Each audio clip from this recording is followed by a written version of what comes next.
Ya, saudara, untuk membahas lebih dalam mengenai hal ini dan apakah sebenarnya wacana ini masuk akal untuk dilaksanakan, telah hadir di studio Sapa Indonesia sejarawan JJ Rizal. Selamat pagi, Mas JJ Rizal.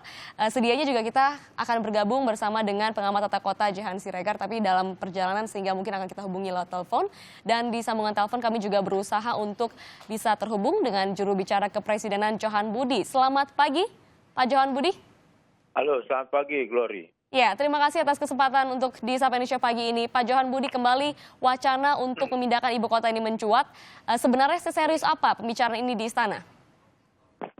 Ya, jadi saya ingin menyampaikan kronologinya sehingga muncul wacana untuk memindahkan ibu kota dari Jakarta ke Palangkaraya. Jadi tahun lalu saat ada kunjungan kerja memang sempat muncul ya permintaan atau diskusi dengan masyarakat di sana yang kemudian mengingatkan kembali soal adanya wacana untuk memindahkan ibu kota dari Jakarta ke Palangkaraya. Bahkan ini pernah disebut oleh Presiden RI yang pertama, Pak Soekarno, dan kemudian atas wacana itu, atas diskusi dengan masyarakat di sana, Presiden kemudian juga meminta untuk melakukan kajian secara mendalam. Ya.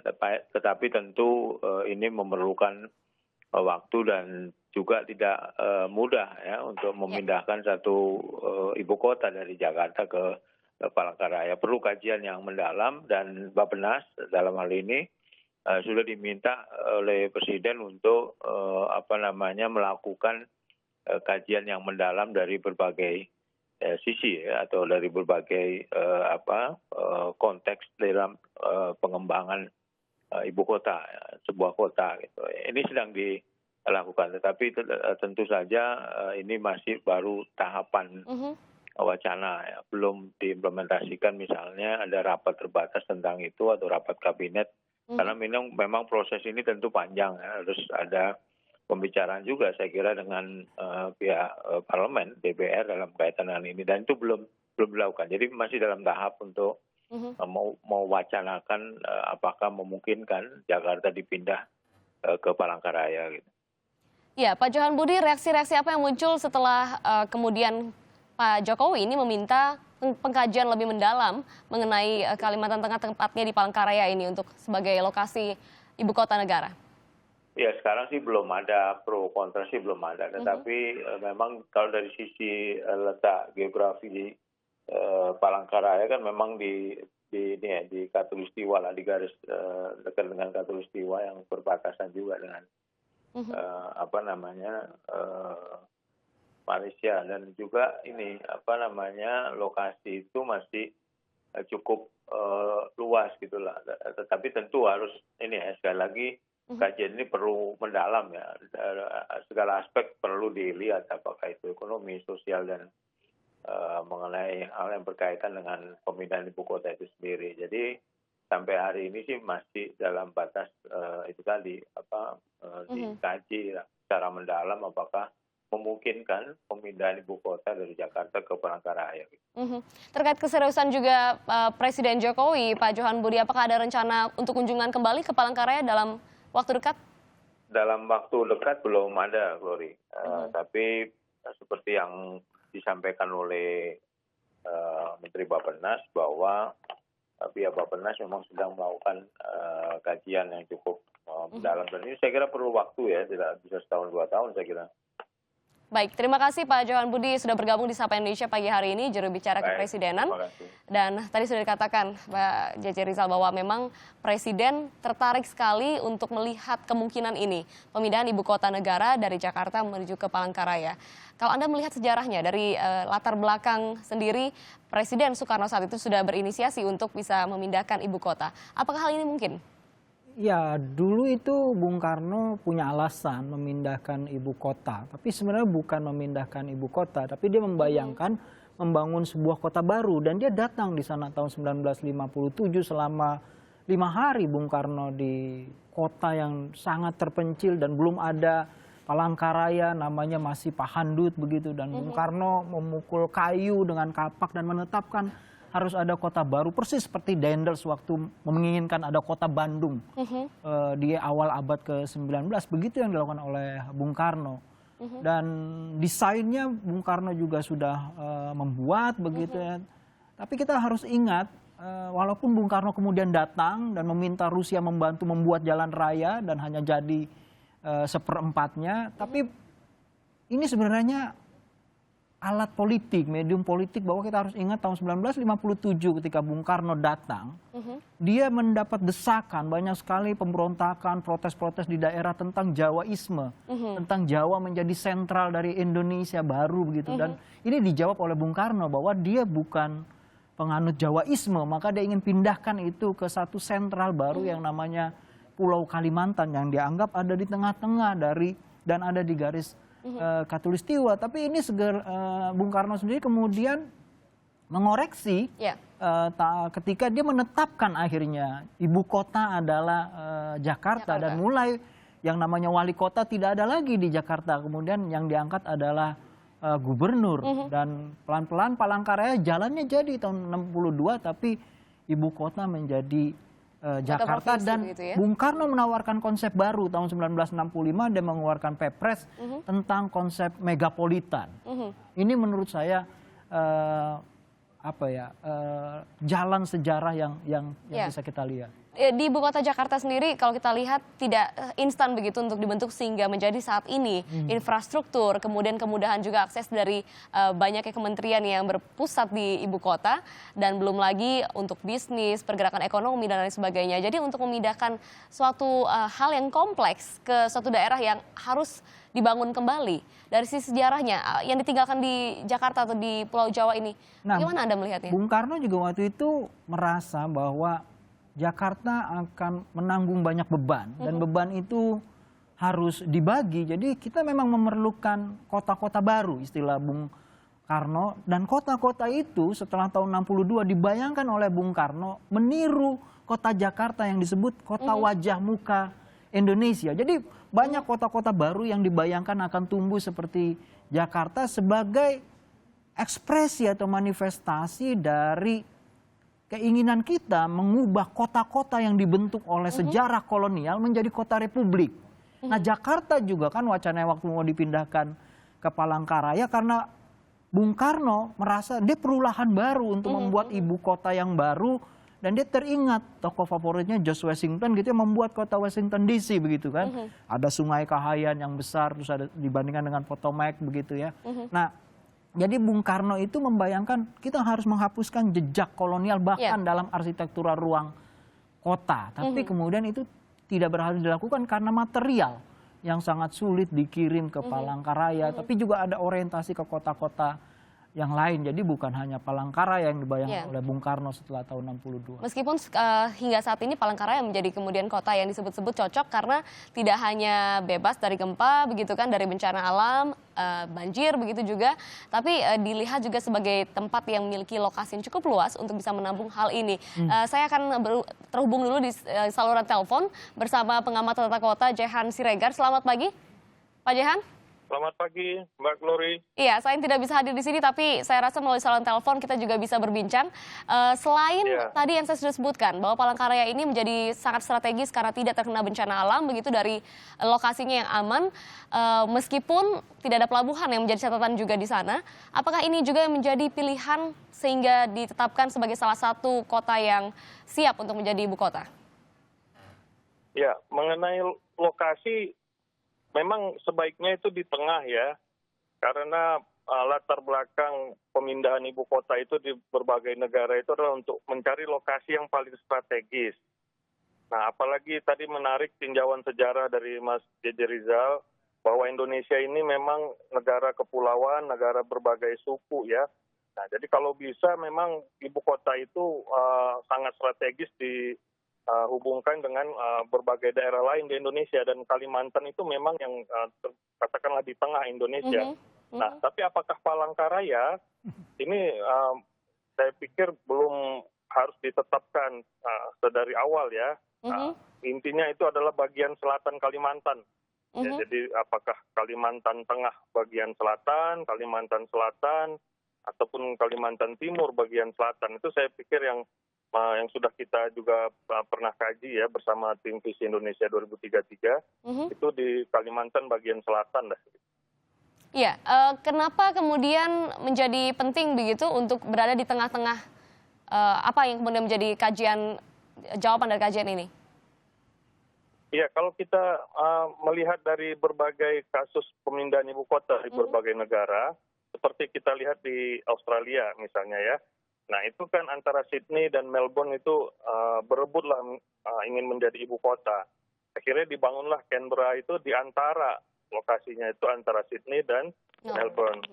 Nah itu jadi memang satu lokasi yang mudah dijangkau dari berbagai daerah. Nah kita lihat juga seperti Korea Selatan ya.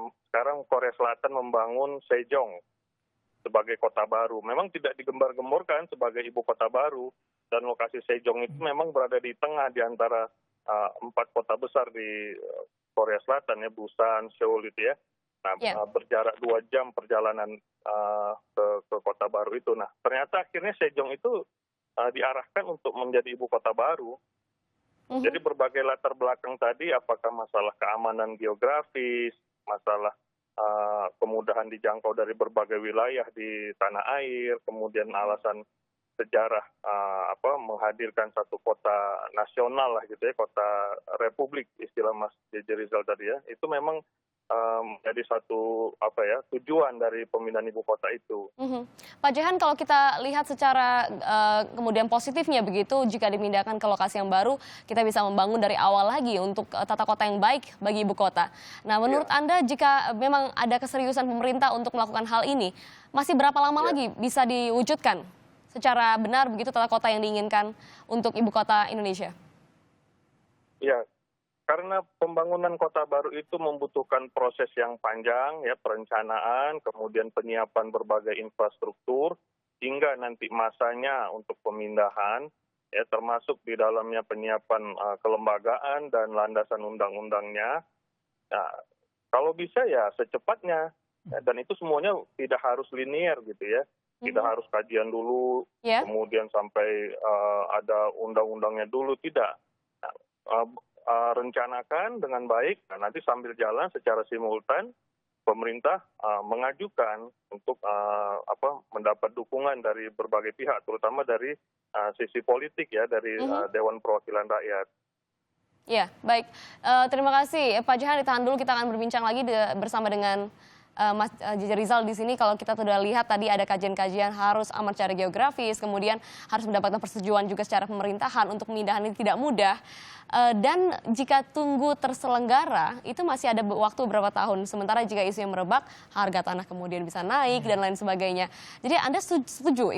Anda ikut setuju jika kemudian dipindahkan secara latar belakang sejarah tidak akan kemudian menjadi masalah? Ya, satu hal yang dipertanyakan kalau misal ibu kota pindah, terus nasib Jakarta bagaimana?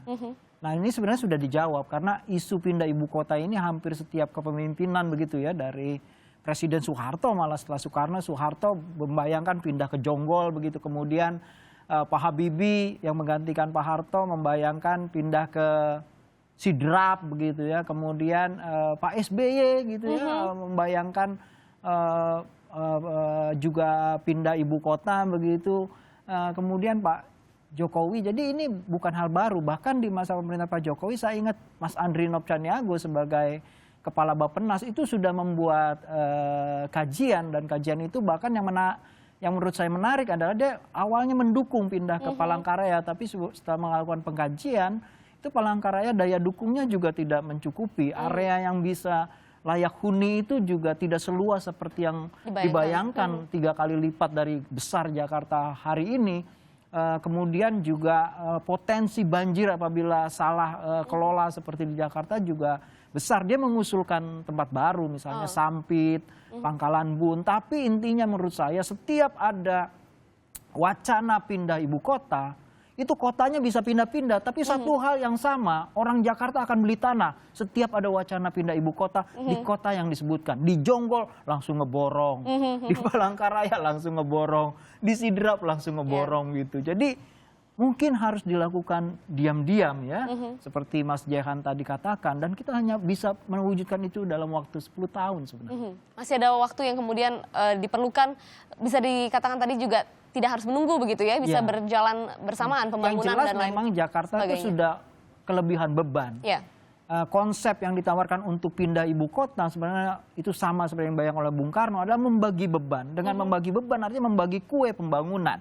Jadi semua merasa diuntungkan. Nah, persoalannya adalah jawaban pindah ibu kota ataupun megapolitan yang dikonsepkan Pak Ali Sadikin, kemudian dibawa oleh Pak Sutioso, dibawa lagi ke Pak SBY menjadi Greater Jakarta, itu akhirnya menjadi megapolitan karena Jakarta itu tidak mau berkembang menjadi, konsepnya tidak mau dikembangkan sebagai megapolitan, tapi sebagai megalopolis begitu ya, seperti konsep kota Yunani, Romawi, di mana kota polis terbesarnya itu adalah Jakarta dan di bawahnya itu hanya pemasok bagi tenaga kerja, kebutuhan-kebutuhan. Tapi akankah hal ini terwujud, Mas Jejarizal, kalau kita lihat? Saya pikir ini harus diwujudkan konsep ini sebagai bagian dari bagaimana kita bertanggung jawab atas kerusakan Jakarta karena overbeban.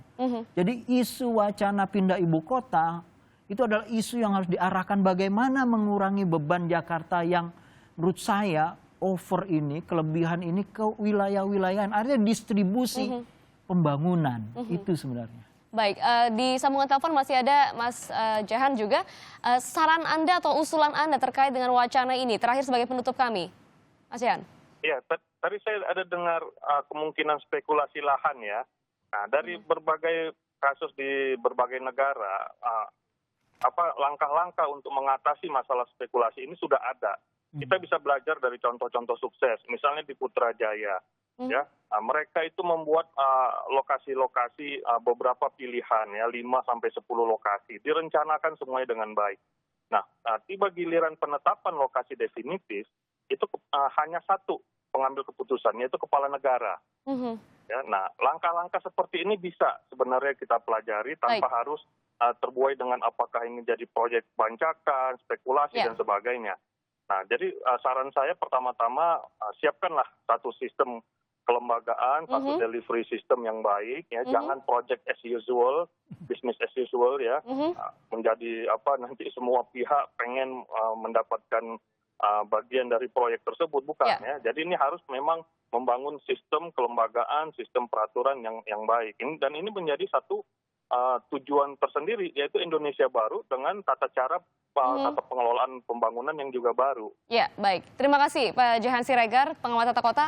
Mas Jejarizal, Anda punya pesan singkat sebelum kita tutup perbincangan ini terkait dengan wacana ini, perlukah kita sudah harus melihat-lihat dan menseriuskan hal ini meskipun masih jauh? Ya, saya pikir harus serius dipandang sebagai bagaimana kita bertanggung jawab terhadap kota Jakarta sebagai wajah muka Indonesia yang over beban, yang kelebihan beban, yang sebenarnya kelebihan beban itu diakibatkan oleh salah urus pembangunan dan salah urus itu mengakibatkan Jakarta menjadi kota yang selalu dikritik karena ingin menguasai kue yang intinya ada mawas diri terkait dengan wacana ini ya? Intinya adalah kita memerlukan kota baru, tapi bukan dalam artian pindah ibu kota, tapi membagi beban pembangunan. Setuju. Terima kasih Mas Jejarizal sudah bergabung di Sapa Indonesia Pagi. Kita akan nantikan keseriusan pemerintah juga terkait dengan wacana ini, apakah masih akan kemudian kajiannya ini kita temukan dalam waktu dekat.